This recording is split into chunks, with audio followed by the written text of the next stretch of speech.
You've repeatedly said that the Fed's going to conduct monetary policy without regard to outside political pressure, but it seems like the president is intent on increasing that political pressure. Yesterday, he said you should cut rates a full percentage point and start quantitative easing.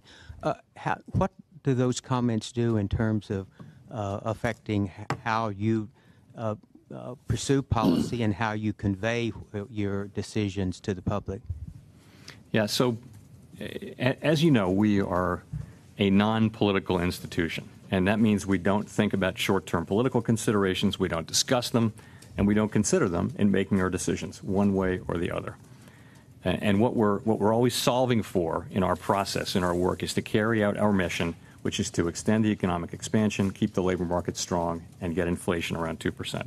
So to give you an idea of what our process is like, maybe as a way of putting all that in context. So for the past maybe 10 days, all 17 FOMC members will have made extensive preparations, catching up on the latest data, reading all the memos, talking to their colleagues and their staff. As you also are, I'm sure, aware, Marty, we talk to literally thousands of business people and market people and people in the nonprofit sector and the educational sector, and just to get a better sense of the economy. We put all that together, and we come together for 2 days. The first day begins with an economic briefing, which is sort of economic and financial developments in the United States and around the world. That takes up most of the first day, and we talk about this in great detail. We go away, we think about that, and we come back, and the next day we talk about monetary policy. And in this particular case, we came to a unanimous decision after an extensive discussion that our monetary policy stance is appropriate where it is.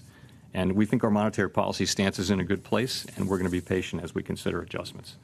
So, and we also see, by the way, the evolving risk picture as very consistent with that outlook. So we don't feel like the data is pushing us in either direction. Of course, we'll not hesitate if we do feel that the data justify a move in either direction. But that's our process. That's how we think about things. We don't think about other factors. We don't let them into our decision making. We don't discuss them.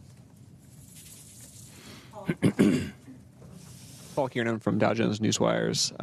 Thanks for the question. In the last 23 years, core PCE inflation has run above 2%, only during a period that coincided with the housing bubble. I'd like to know what you would say to people who worry that it will prove difficult for the Fed to lift inflation without potentially stoking another asset bubble of some sort. Thank you. Yeah.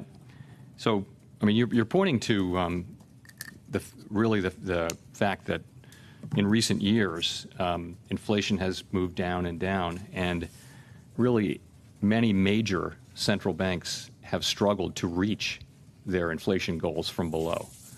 And that includes us, although we've come closer, I think, than most others.